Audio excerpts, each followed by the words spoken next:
Vídeo rápido sobre o Banco do Brasil, matéria principal desse vídeo e todo o setor bancário. Banco do Brasil com código de negociação BBAS3 na Bolsa de Valores. Empresa essa que no período retornou mais de 4.800% contra um retorno de apenas 450% de Bovespa, o principal índice brasileiro. Trazendo isso para o mundo real, um aporte inicial de apenas R$ 1.000 na empresa se transformou em aproximadamente R$ 50.000, aplicando a metodologia das 3 chaves do sucesso que eu sempre trago para vocês em todos os vídeos.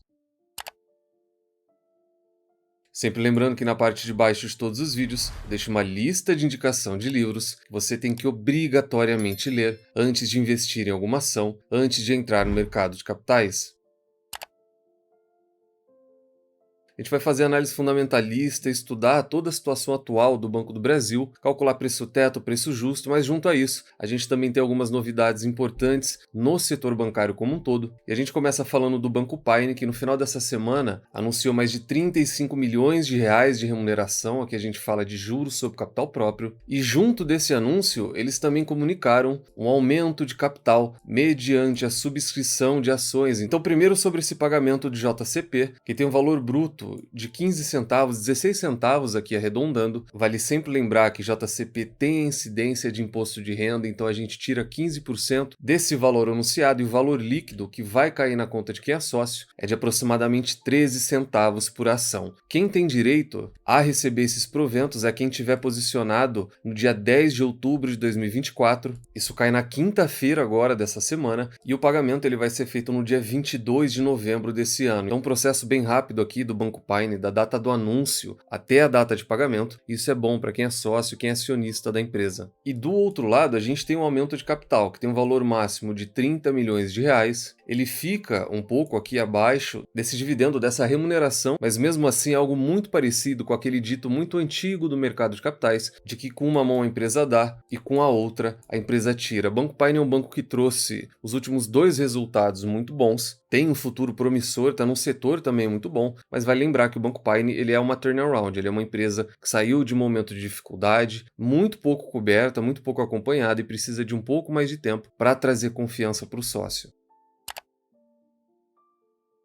Fora isso, e vindo agora para os bancões, o Bradesco foi elevado pelo Santander, por isso essa semana ele fechou em alta, disparou quase 4% no dia dessa recomendação de compra, e a elevação e a recomendação vieram porque o Santander agora vê um ROI na casa de 17% na perpetuidade, então ele enxerga o Bradesco voltando a ter um resultado melhor de maneira contínua, a ser um banco mais rentável e eficiente pelos próximos anos. A elevação veio de neutro para compra, com o preço-alvo também subindo de 16 para R$ 19, que hoje seria um potencial de retorno próximo a 30%, eles trazem um comentário muito parecido com aquele que a gente traz tanto aqui quanto na nossa comunidade há mais de um ano. Ainda que a gente continue acreditando que a era do ROI de 20% do Bradesco ficou para trás, os trimestres recentes indicam que a atual estrutura pode entregar um ROI de 15% em meados de 2025 e por conta de todo esse plano estratégico, ainda existe a possibilidade de um aumento na casa de 2 pontos percentuais, o que traria esse ROI na casa de 17% para o ano de 2026. Então é com base nisso que o Santander soltou esse relatório. Isso está muito alinhado, inclusive, com o que eu penso. Bradesco hoje é a maior posição da nossa carteira da comunidade, mas não é porque ele é a maior posição que eu acredito que ele vai recuperar esses patamares aqui. Desde 2023 o que eu prego é que, na minha opinião, o Bradesco ele tem chance consistente de entregar acima de 15%, porque o ROI atual dele é de banco muito pequeno, banco que trabalha consignado, está abaixo de um dígito, 20% é algo muito distante, talvez impossível olhando para curto e médio prazo, mas 15, 16% é algo extremamente positivo. Nos primeiros sinais de recuperação, a gente já viu a cotação saindo de R$ 11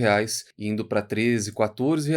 Basta saber agora para onde ela vai quando o banco recuperar esse patamar de 16 ou 17%. E além disso, não olhando agora para o operacional, para o lado de dentro do banco, olhando para o nosso lado, o lado do investidor. Tem a capa dessa matéria que é de agora, agora do começo de outubro, que traz as maiores pagadoras de dividendos dos últimos 12 meses do Ibovespa inteiro. Eles classificam elas como vacas leiteiras. E o próprio Bradesco figurando nessa lista. Comentário rápido: muita gente pode se assustar porque o Banco do Brasil não está nessa lista. É porque talvez por uma questão sazonal, na data de hoje, ou melhor, até o fechamento desse estudo, o Banco do Brasil tem um dividend yield na casa de 9%. Então, por incrível que pareça, até mesmo quando a gente fala de remuneração, o Bradesco hoje remunera mais até mesmo do que o Banco do Brasil, tem um dividend yield na casa de 10%, e a gente pode ter uma notícia melhor ainda no caso do Bradesco, que é um banco que paga dividendos todos os meses, são dividendos bem baixos, e os maiores proventos do banco, eles costumam ser no mês de dezembro. Ele fez isso lá em 2021, pagou um dividendo de 20 centavos. 2022 a mesma situação, ele só atrasou um pouco, saiu do mês 12 para o início de janeiro de 23, com um anúncio muito forte, mais de 50 centavos em forma de JCP, e no ano de 2023 também a mesma situação. Ainda atacou no final do ano, mês de dezembro, e nesse caso a gente teve um JCP que passou de 60 centavos só nesses pagamentos, então a gente pode, isso não é certeza, mas a gente pode estar na iminência do maior anúncio de dividendos do banco, que ele sempre faz ali no mês de dezembro. A gente está aproximadamente 2 meses dessa data, que pode elevar esse dividend yield dos últimos 2 meses ainda mais.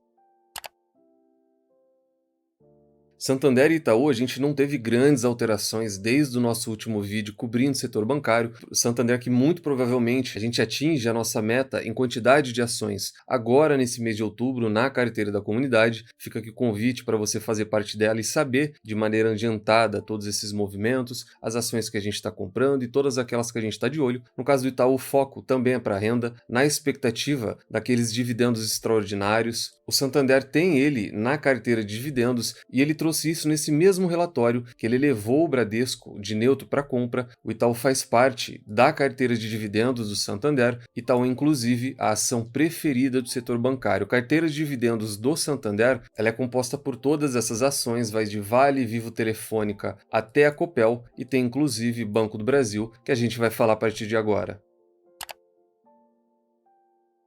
Banco do Brasil que vive um momento não muito legal. De um lado, a gente tem muitas recomendações dizendo que Banco do Brasil é a ação mais barata do setor, e do outro lado, a gente tem também diversas recomendações trazendo os problemas que o banco tem e que são os grandes responsáveis por essa queda recente na cotação. Então o que a gente vai fazer é dar uma olhada em alguns relatórios, fazer a nossa parte, olhar para os números e análise fundamentalista, e no final do vídeo, gerenciamento de risco. E eu vou deixar minha opinião pessoal quanto ao Banco do Brasil, que faz parte da nossa estratégia. O Banco do Brasil é a ação mais barata do setor, diz o Santander. Para o Santander, o Banco do Brasil é compra, com um preço-alvo de mais de R$ 42, muito acima dos R$ 26 que ele é negociado hoje. E apesar de não ser a principal escolha do setor, a gente acabou de ver que o Itaú é a principal escolha do Santander, não só do Santander, da maioria das casas hoje. O banco tem uma visão muito positiva, baseado na ampla presença física e uma carteira de crédito lastreada no agronegócio, que inclusive esse é um dos pontos de preocupação, mas a gente já vai falar dele. Estrutura de captação mais barata, gestão de fundos do setor público e o principal banco de negócios do governo. Em um estudo da XP, o Banco do Brasil vai ter os maiores dividendos de todos os bancos do Ibovespa. Quando a gente pega os 4 bancões aqui, Banco do Brasil, Bradesco, Santander e Itaú, o Banco do Brasil ele tem uma ampla margem. A estimativa da XP é de 13% para esse ano, enquanto o Bradesco, Santander e Itaú, eles têm 4%, 3% e 6% de yield, respectivamente. A gente já viu esse relatório, trouxe que eu não concordo com essa avaliação, porque hoje, só para a gente ter de referência aqui, o Bradesco ele já paga acima de 2 dígitos. Eu prefiro ficar com aquele estudo da Economática, que é base, inclusive, aqui do canal até o final do ano de 2024. Esse daqui é mais conservador, mas ainda assim traz a expectativa de um dividend yield na casa de 12%. Mas pegando o gancho dessa questão do agro, na quinta-feira dessa semana, eu gravei um vídeo exclusivo lá na nossa comunidade, trazendo as 5 ações que eu estou de olho para comprar, e num determinado ponto do vídeo, isso daqui é material da comunidade, por isso ele está um pouco diferente, mas eu trouxe toda essa questão de preocupação com o agro. Isso é uma realidade que ronda o Banco do Brasil, inclusive foi comentário de um dos diretores do Ministério da Agricultura. Ele trouxe que há uma crise no agro e que a gente pode ver recuperação de outras empresas da Bolsa de Valores. Pra gente ser breve, ele traz que o plano safra ele está desconectado da realidade, diz que é exatamente o mesmo plano há cerca de 30 anos, que o setor bancário lucra muito com essa operação e que o Banco do Brasil é um exemplo claro, ele só vive do Plano Safra. A gente viu e estudou essa matéria por completo e, coincidentemente ou não, esse diretor, que é o Jonatas, após esses comentários, ele foi exonerado do cargo, ele não faz mais parte do governo e do Ministério da Agricultura. Até que a gente teve a mais recente, na sexta-feira, o BTG soltando um relatório que o Banco do Brasil pode ter um terceiro trimestre mais fraco do que o esperado e de que essa piora nos números pode influenciar não só o Banco do Brasil, como o BB Seguridade também. Então a seguradora pode vir a sofrer também algum impacto por conta de toda essa questão do agro. Isso levou o BTG a retirar o Banco do Brasil da carteira recomendada e eles têm a argumentação, eles têm os pontos, que é aumento de inadimplência, aumento do PDD, que fizeram o Banco do Brasil, inclusive, revisar o guidance dele até o final do ano, teve que aumentar a linha de provisão e a própria inadimplência acima de 90 dias do setor agro, ela, apesar de ainda estar controlada, ela mais do que dobrou na comparação anual. E aqui a gente tem uma informação importante que ela meio que corrobora com tudo isso que a gente vem trazendo e com esse último relatório do BTG. No último dado que o Banco Central divulgou, então aqui a gente tem relatório só de um mês, é muito pouca base de informação, mas o Banco Central divulgou que em agosto houve um salto de 30 pontos base no NPL do Sistema para Empréstimo Rural Individual, que é onde o BB tem a maior fatia, e para julho o BB ele foi o único banco, então aqui comparando com os outros 3 bancões, de todos eles o BB foi o único que mostrou piora nos seus números de empréstimo e eles finalizam que, apesar de ser difícil tirar qualquer conclusão com base em dados em números de só um mês, o Banco do Brasil ele fica abaixo quando comparado aos outros 3 bancões. O BTG ele ainda prevê um lucro líquido de 9,5 bilhões e um ROI ainda na casa de 21%. Então, tanto o lucro líquido quanto o ROI, a tendência é que eles ainda sejam muito bons, mesmo com toda essa questão no agro, mesmo com toda essa piora também no PDD, que o Itaú pontua no relatório que ele trouxe sobre o Banco do Brasil. Itaú tem recomendação neutra às ações do banco, e no relatório deles eles também trazem que o Banco do Brasil é o único grande banco que tem uma carteira renegociada crescente nesse momento. E talvez por conta de tudo isso, o Banco do Brasil em 2024 ele está no vermelho, uma queda de quase 2%, e das máximas lá atrás, quando o banco atingiu quase R$30, ele já acumula uma queda de 9,9%, quase 10% de queda. E com base em tudo isso e de maneira bem rápida, agora a gente vai fazer a nossa parte, olhar para os números da empresa e fazer uma análise fundamentalista. A gente pega a DRE da empresa no maior histórico possível e vê que no longo prazo, tanto a receita quanto o lucro de Banco do Brasil sempre cresceram e ele nunca deu prejuízo nenhum para o sócio. Quanto ao ROI, Return on Equity, tese essa de Warren Buffett, ele tem uma média histórica na casa de 16% e o atual está acima disso, está próximo a 20%. Comentário rápido aqui é que a gente tem divergência tanto do Status Investing quanto do Investidor 10, esse ficou na casa de 19%, o Investidor 10 inclusive, ele fica abaixo disso, ele fica na casa de 18% e o número oficial do banco, ele é de 21% nos últimos balanços, mas mesmo assim, dá pra gente perceber que o Banco do Brasil, a rentabilidade está próxima às máximas históricas, então ele passa por aquele momento de maior eficiência no banco, e isso ajuda muito principalmente o investidor que tem aquele perfil de caçador de barganhas. Tem investidor que prefere comprar banco em momento de dificuldade, em momento de desconfiança, e tem gente que não tem esse perfil, não se importa com a questão de cotação, que ele faz, por exemplo, a estratégia de custo médio, e para esse investidor o Banco do Brasil sempre ofereceu um bom retorno. Dividend Yield, tese essa de Benjamin Graham e Luiz Barsi Filho, tem uma média histórica próxima a 7% e o Dividend Yield atual está na casa de 9%. Preço sobre lucro, tese essa de Robert Shiller, de regressão à média. O Banco do Brasil tem uma média histórica muito baixa, de só 6,5 vezes o lucro, o atual é de 4,4 vezes o lucro, e apesar de muita gente falar que o Banco do Brasil é essa barganha toda, vale lembrar que nos últimos 2 anos ele foi negociado a preços mais baratos ainda, mas a gente já vai falar disso no gerenciamento de risco. E o preço teto, tese essa de Luiz Barsi Filho, a gente vai usar esse 1,95 que o Banco do Brasil já distribuiu em 2024, dividir isso por 6%, que é o mínimo aceitável pelo Barsi em forma de remuneração, e a gente teria um preço teto de R$ 32,5, quase R$ 33. E só com esse valor, para o investidor que se utiliza dessa metodologia, ele já teria uma ampla margem de segurança. Porém, o Banco do Brasil já divulgou o calendário anual dele de pagamento de proventos e dividendos, e daqui até o final do ano, o Banco do Brasil ainda tem mais 2 pagamentos, então dia 25/11, mês que vem, novembro, tem mais uma Datacom, aqui a database acionária, e no dia 11/12 tem mais uma Datacom, então novembro e dezembro tem mais 2 pagamentos do Banco do Brasil, e caso a gente fizesse um preditivo, por exemplo, a margem de segurança do preço teto ela seria maior ainda, então em qualquer um dos cenários quando a gente fala de dividendos, o Banco do Brasil é uma ação extremamente segura para isso. E o preço justo, tese essa de Benjamin Graham, a fórmula está aqui do lado, a gente pega 22,5, multiplica pelo LPA, que é 6,10, multiplica de novo pelo VPA, 31,21, extrai a raiz quadrada e a gente teria um preço justo de mais de R$ 65. Aqui a gente tem mais de 100% de margem quando a gente utiliza a fórmula de preço justo, que é uma tese diferente. Preço teto é para uma coisa e preço justo é outra coisa com uma finalidade diferente.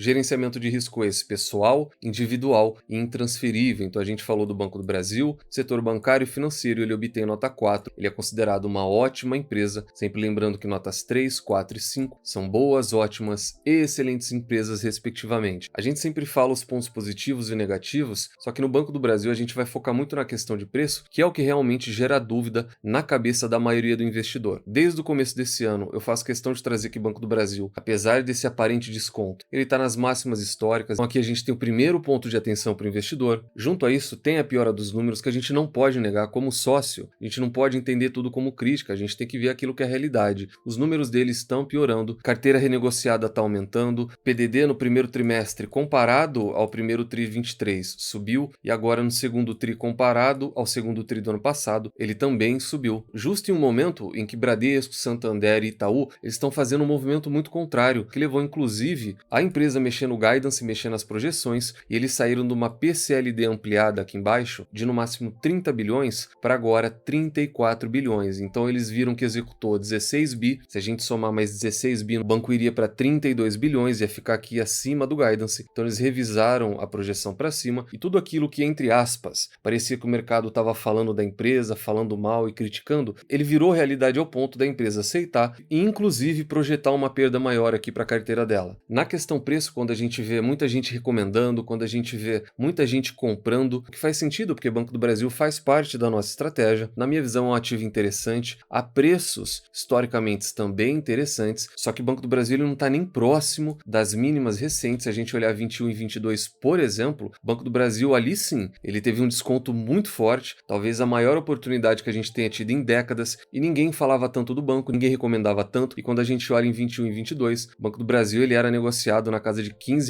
de lá para cá ele subiu quase 100%. O que mudou de lá para cá? Não muita coisa. Lá o banco lucrava 30 bilhões, ano passado ele lucrou pouco mais do que isso, 33 bi, e a tendência é que esse ano ele cresça também na casa de 10%, vá a 36. Então o salto de lucros, ele veio aqui de 2020 para 22, e foi ali que a gente teve o maior desconto, talvez em décadas, do banco, que hoje esse gráfico, que é muito interessante, ele inclusive reflete aquilo que eu penso mesmo para o banco. É um banco que aparentemente está barato, só que ele está muito próximo do valor justo. Está abaixo da média histórica? Com certeza. É muito atrativo em dividendos? Sem dúvida nenhuma. E na minha opinião pessoal, isso não é recomendação, ele talvez seja a top 3 empresa da Bolsa de Valores inteira para recebimento de renda, quando a gente fala de dividendos. Agora, em questão de valor, ele está próximo da máxima histórica e esse gráfico mostra que ele está perto de valor justo. Desconto mesmo, foi lá atrás em 21 e 22 e que ninguém falava da empresa. Então, para a gente finalizar, o Banco do Brasil é um excelente ativo. A gente já traz esses riscos todos desde o ano passado e o pessoal entende em tom de crítica, o que não é verdade, porque inclusive sou sócio do banco há muito tempo, ofereceu um excelente retorno total no longo prazo, bateu Bolsa de Valores, bateu o CDI, mas vale o ponto de atenção de que apesar de ser um excelente ativo, ele assim como todas as outras empresas, todas as outras ações da Bolsa de Valores, ele tem seus riscos e a gente faz questão de trazer os riscos de toda a empresa para que ninguém entre cegamente, ninguém seja só influenciado a fazer nada. Quem comprou em 21 e 22, esse sim, se aproveitou de momentos de descontos e pagou muito barato, pagou metade do preço. E quem entra hoje na empresa, na minha visão, não está pagando caro, é um valor muito justo. Esses dados mostram que é um valor bom, abaixo mesmo da média histórica, só que não é para sair vendendo casa, apartamento, para comprar Banco do Brasil por melhor, por mais ótimo que a empresa seja.